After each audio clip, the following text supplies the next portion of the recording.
Bonjour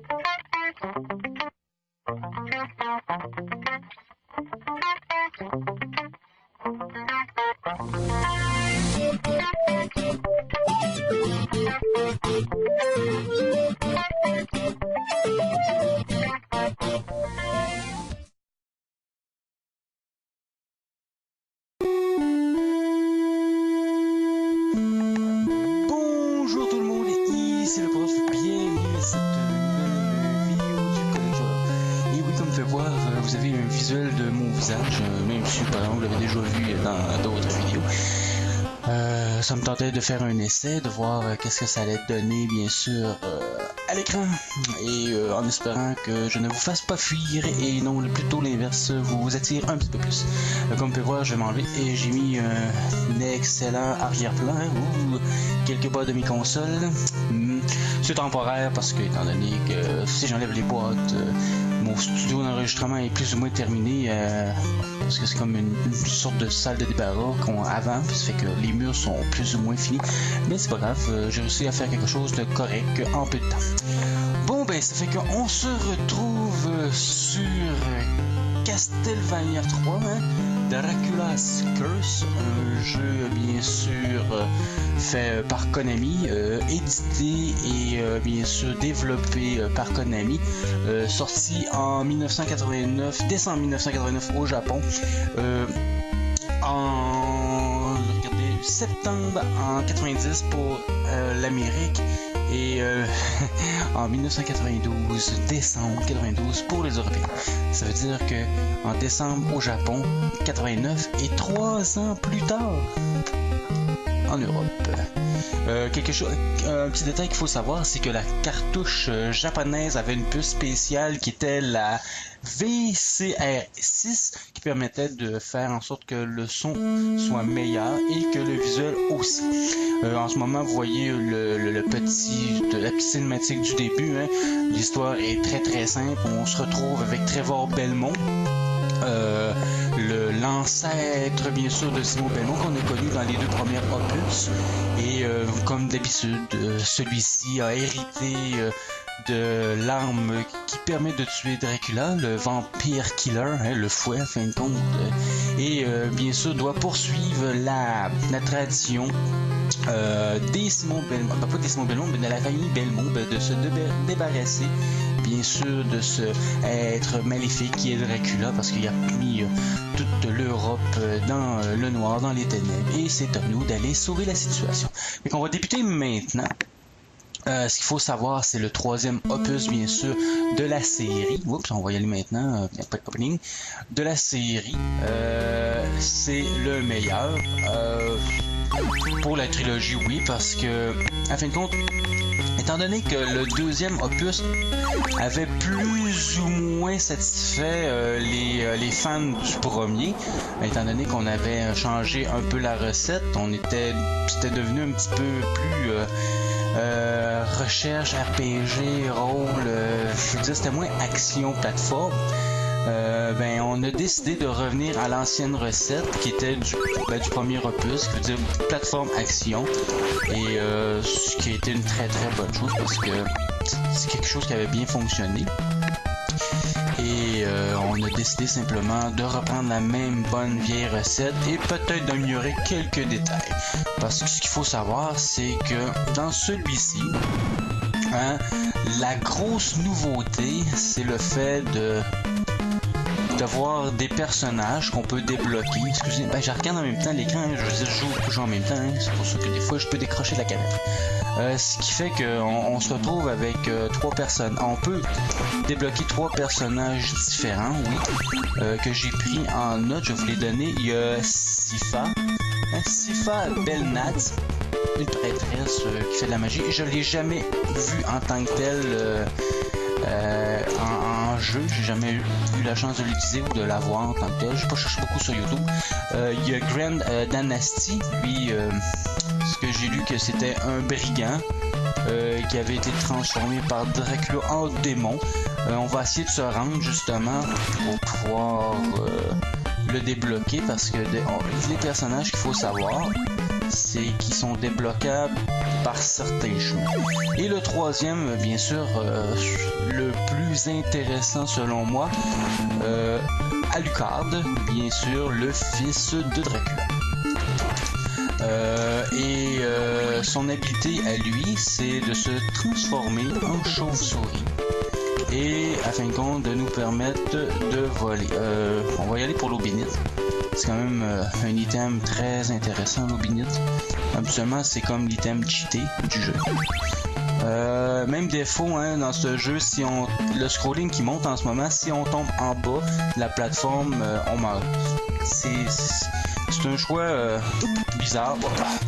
En tout cas, c'est un choix qu'on peut critiquer. Mais personnellement, moi j'aime pas ça quand ça fait ça. Je sais pas s'il y a quelque chose de caché. Mais dans le jeu, étant donné que ça reprend beaucoup de choses du premier, mais il y a encore plusieurs items qui sont cachés. Attendez, si je descends, non. On va attendre qu'il se recule. Putain, toi. À mon avis, il y a quelque chose ici. Non, il n'y a rien. Ah, je pensais qu'il y avait quelque chose. Ouais, ça fait que oui. Grant, lui, l'autre le deuxième personnage que je vous ai parlé qu'on peut débloquer, le brigand, qui s'est fait transformer en démon, que je disais, lui, son habileté, c'est de s'agripper aux parois. C'est qu'ici, je pourrais, je crois, en sautant, être capable de m'agripper après la paroi. Alucard, lui, pourrait simplement s'envoler en chauve-souris. C'est des personnages quand même intéressants à avoir. Chose qu'il faut savoir aussi, c'est si on débloque un personnage, on va nous demander si bien sûr on veut il veut qu'on l'accompagne, qu'il nous accompagne, parce qu'on n'est pas obligé qu'il nous accompagne. On peut dire oui ou on peut dire non. Moi je vous conseillerais de dire oui, étant donné que dans certaines situations ça peut être très pratique d'avoir un personnage qui a des habiletés différentes. Vérifier s'il n'y a pas quelque chose de caché. Hein? On sait jamais. Ok, il n'y a rien. Ça fait que ouais. Mais si vous avez, admettons, le premier qu'on va débloquer, qu'on a la possibilité de débloquer, c'est Grant. Sauf si on continue notre aventure puis on arrive au moment où de débloquer Alucard, on peut choisir de prendre Alucard aussi qui nous accompagne. Sauf que Grant va céder sa place. Fait que on n'aura plus la possibilité de jouer avec Grant, étant donné qu'on peut seulement avoir un coéquipier durant le jeu. Ça fait quand même deux personnages à contrôler, ce qui est très intéressant pareil. Ici, à mon avis, on peut pas casser rien. Il me semble qu'on peut casser. Ok, ouais. Ah oui, les petits, ceux-là sont fatigués. Oh, un petit poulet. On va le prendre. Ça, c'est quelque chose de très intéressant.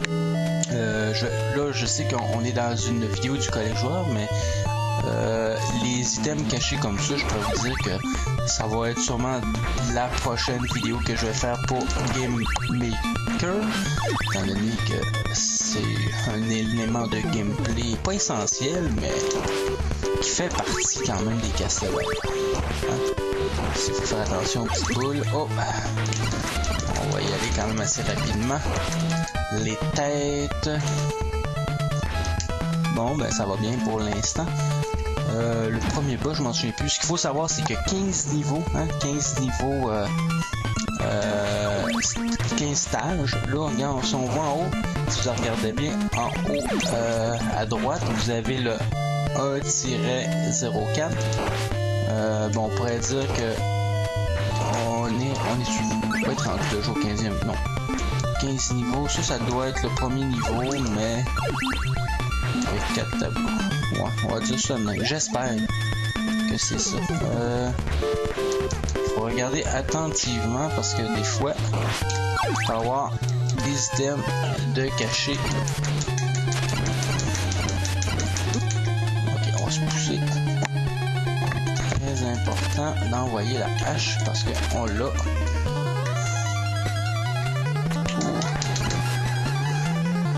Attention. Je sais pas si la hache touche. Oui, je pense que c'est bon. On l'a eu. Comme d'habitude, hein, on a un boss qui arrive à chaque fois à la fin du niveau avec le petit thème de la victoire. Une petite gorgée de café. Bien mérité.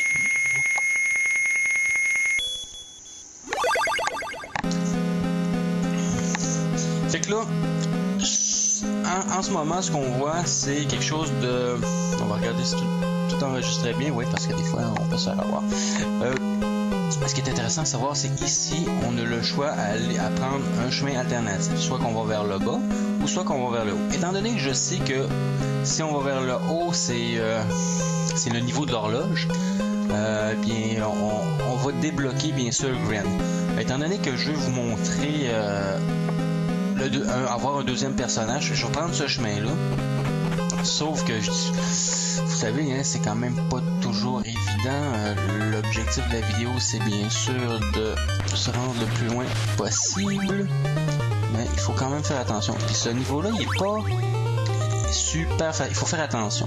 Les têtes de méduses sont assez fatigantes. Non. J'ai hésité parce que avec les têtes de méduses, ça peut être pratique. Mais j'aime quand même bien ma hache. C'est un de mes systèmes préférés, la hache, sans farce. Les escaliers, surtout ici, c'est les niveaux qu'il faut vraiment faire attention. S'assurer de bien monter les escaliers. Ce qui est intéressant à savoir aussi, c'est que, étant donné que c'est un niveau qu'on monte en hauteur, on monte, oui, en hauteur. Moi, je monte rarement en haut, ou en, je veux dire, je monte rarement en bas. Ce que je voulais dire, c'est qu'il va falloir revenir faire le chemin inverse par la suite, quand on va avoir fini de combattre Grand, pour que celui-ci vienne de notre côté. Ouais, j'aurais dû peut-être péter. Ça, c'est les genres de morts que tu ne veux pas. Parce que c'est vraiment de la scrap. C'est tellement perdre une vie pour rien. Puis déjà, on n'a pas beaucoup. Puis je veux vraiment vous montrer comment avoir un second personnage. Ce qui est bien aussi, c'est qu'on voit que tout a été un petit peu mis à la hausse dans le sens que les musiques sont vraiment excellentes. Le visuel est toujours aussi bon, hein. On pouvait pas se plaindre de ça du premier non plus. Ça, c'est quand même une console Nintendo, là. On va avec sa capacité, mais ils ont exploité la console au maximum. Quand on va avoir le personnage, la manière de sélectionner le personnage, c'est en appuyant sur Select. Ce qui est pas habituel, mais étant donné qu'on s'entend qu'on est quand même sur console Nintendo, ça fait qu'on a une manette, le petit bouton rouge, hein, un bouton pour sauter et un bouton pour donner des coups de fouet. C'est pour ça s'il n'y a rien, c'est pour ça que le bouton Select nous permet de sélectionner d'autres personnages jouables. Ouais, j'aime mieux l'eau bénite que la minuterie à quelque part. S'il n'y a rien, on va commencer par prendre le cœur, hein, ce qui m'a tué tantôt. Pour un cœur, j'ai perdu une vie pour un petit cœur. Hein, des fois, la vie est pas facile. Et ici, je sais pas, c'est du truc de cacher sûrement. Faut prendre le temps de tout casser. Allez. Parce que il y a toujours des petits items de cacher. Un petit cœur, on va quand même le prendre. Dans ces jeux-là, hein, les chandeliers, on veut tout casser. Bon. Le petit, l'horloge, le pendule, qu'on peut sauter dessus. Ça, ce qui est drôle, c'est que si vous en remarquez bien, regardez, le pendule est rond, le visuel est rond, mais la boîte de collision est bien carrée. Ça, c'est certain. Bon, c'est bon pour ça. 23 points de vie. Il y a plusieurs environnements. On commence dans un village. Après ça, ici, on se retrouve dans une horloge. Oh yeah! Ah non, je pensais que c'était... Bon non, c'est correct, j'avais pas besoin de poulet. Il y a un bateau fantôme aussi, il y a le célèbre château de Dracula, hein, ça on s'entend. Ça, faut faire attention parce que je voudrais pas tomber parce que ces engrenages-là, c'est pas toujours évident. Petit chandelier. Des fois, les chandeliers, comme ici, là, avec cette colonne mauve, là, regarde, on voit à peine. Ça, on aurait tendance à penser que ça bouge, le visuel il bouge, mais la plateforme bouge pas en tant que tel. Le personnage c'est pas influencé pour le mouvement de l'engrenage. C'est juste un effet dessus. Bon, ici, ok, on va se retrouver avec nos têtes de méduse, ça fait qu'il faut faire très attention. Déjà, regarde, c'est touché. Ça, c'est vraiment pas évident. Oh oui, la hache. Ça, c'est un autre élément que je vais devoir ajouter, regarder à mon jeu vidéo, c'est le fait qu'on se fait toucher, qu'on ait une période d'invincibilité. Ça, c'est extrêmement important. On y va. On va essayer de se débarrasser de cette tête-là. On y va comme ça. C'est parti, on monte. Oh, on est proche, je pense. Regarde, comme ici. Tantôt, quand on va avoir Grand, on va pouvoir monter à cet endroit. Grand. Quel nom, hein? Quel nom original. Oh! Oh! Ouh! J'étais sûr, je te donne une autre vie à cause de... Oh, le chiffre numéro 2. Le chiffre numéro 2, le chiffre romain. Un autre élément. Alors, à date, là, on vient de parler de 3 tutoriels que je devrais ajouter dans mon Castlevania. C'est le chiffre romain qui nous permet de lancer 2 objets secondaires en même temps. Consécutifs, on va dire, parce que c'est pas en même temps. Là, je voulais pas prendre la dalle parce que en prenant un autre élément secondaire, notre objet secondaire, malheureusement, on perd notre chiffre romain. On va essayer de faire ça vite parce que ici, pour bien réussir ces méduses, c'est de pas perdre son temps à essayer de les battre. Merde. J'aurais besoin d'un poulet. Oh! Que ça a failli être dangereux. Ok, j'ai pas beaucoup de vie. Fait que ça serait très pratique. Ah, yes, un poulet! Attends. On n'a pas de chance avec lui. Là, ça va bien. C'est un excellent jeu, on s'entend là, que Castlevania. C'est un classique. Je suis content de vous présenter le 3 parce qu'à quelque part... Ouh! Merde.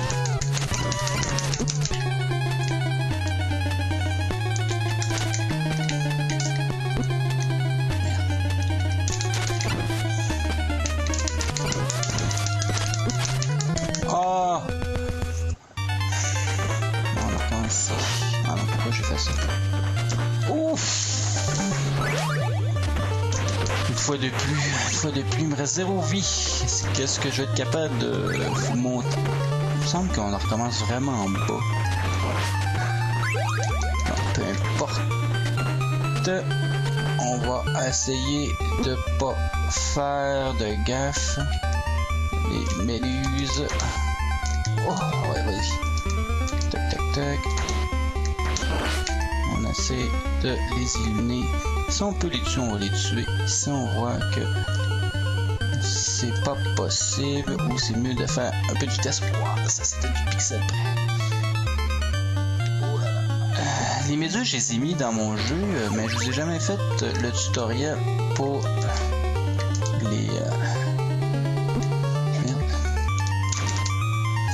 les créer. Je les avais créés, mais ce que j'ai pas, c'est l'effet d'ondulation que ceux-ci. Je pense que j'ai un poulet aussi ici.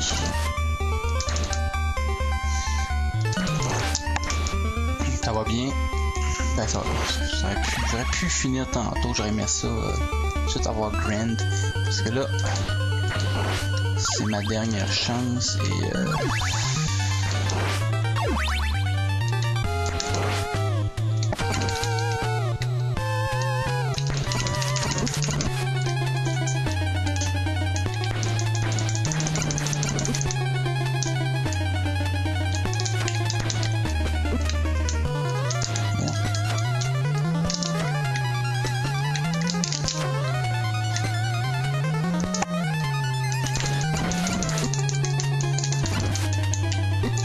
Merde. Bon, faut pas que je me fasse toucher.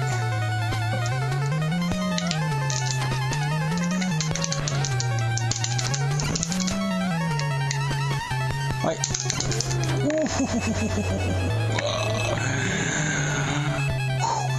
Ça, c'est avoir un peu de bol. Ben, tu sais, je savais qu'il me restait un quoi à y donner, là, puis j'attendais juste le bon moment.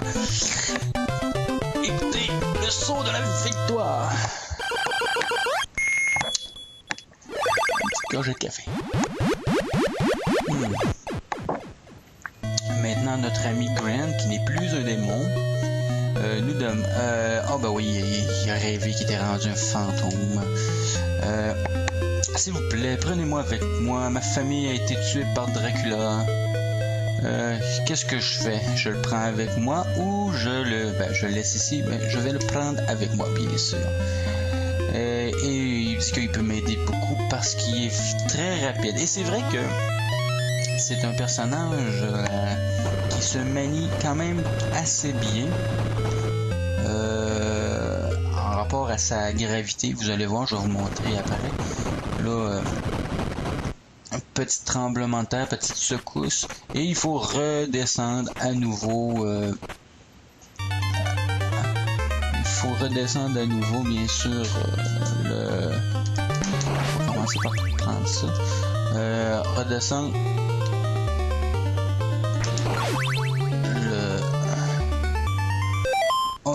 Il nous reste encore cette vie à jouer. Regardez s'il n'y a pas des éléments. Ah oui, avant de mourir, je vais juste montrer que... Attends, lui, il m'énerve un peu. Je vais m'en débarrasser immédiatement. Approche. Ok. Je vais vous montrer comment sélectionner votre personnage. Regardez, je vous montre la manette. J'appuie sur Select. Et vous voyez que je deviens Grand. Et Grand, regardez bien, oh, il est beaucoup plus malléable. Facile à manipuler, puis regardez bien. En plus, il s'accroche. Vraiment, là, c'est quand même assez... Là, on s'assure de les appuyer vers le haut. C'est parce que si je lâche la touche, ça marche plus. Je le tiens, je relâche. Il tombe. Mais c'est quand même quelque chose de très intéressant, c'est que... Oh, il a repopé. C'est quelque chose de nouveau. On peut même aller hors du niveau. On peut-tu tomber sinon? C'est-à-dire là, si je fais ça, on se retrouve avec un Simon Belmont que normalement, il peut pas aller là. C'est comme un endroit inexploré. Je sais pas si on peut... il doit sûrement des espèces de glitch qu'on peut faire des sorties de niveau. Mais peu importe, ce qui est intéressant, c'est de savoir qu'on peut utiliser deux personnages différents. Oh oui, en plus, le poulet est encore là, même sur le tantôt. Bon, c'est bon. Là, on va descendre en bas en espérant de pas mourir parce que c'est quand même pas évident. Ah, c'est quoi ce saut? Ce que je me pose comme question, c'est est-ce que le scrolling il suit si on tombe? Mais je ferai pas de test pour ça parce que comment ça marche pas?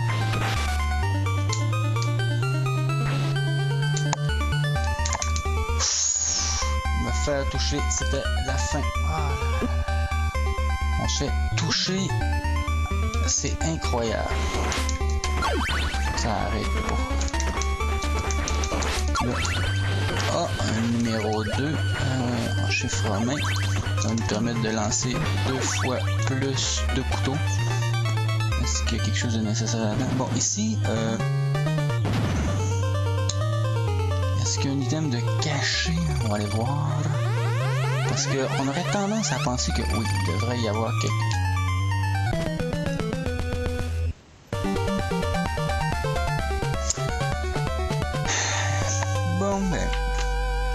c'est tout pour cette vidéo. J'espère que vous avez apprécié. J'aurais vraiment apprécié vous en montrer plus, mais étant donné que vous connaissez mon concept, c'est on prend une partie, on la joue jusqu'au game over et qu'on a déjà atteint. Oh! Ah ouais, je suis content que ça fasse ça maintenant parce que des fois les jeux vidéo, hein, quand ils sont quand même assez vieux, ils ont tendance à bugger comme ça. Puis là, ben, c'est arrivé, mais à la fin, c'est merveilleux. C'est pas arrivé durant la game. J'aurais trouvé ça vraiment fat de faire toute cette vidéo là pour rien. Ça fait que je vous représente la boîte, hein, remonte la boîte à nouveau. Castlevania 3 Dracula's Curse, un excellent jeu à avoir. Chanceux, j'ai la boîte que j'ai acheté à part. J'ai trouvé le jeu pas cher. Me suis trouvé la boîte par la suite. J'ai pas le livret, mais ça ne serait tardé pour l'avoir complètement. Ça fait que je vous laisse là-dessus. Dernière chose que je peux vous dire, c'est que étant donné qu'il y a des personnages différents, ben, il y a 4 fins différentes au jeu. C'est que je vous le conseille et amusez-vous avec.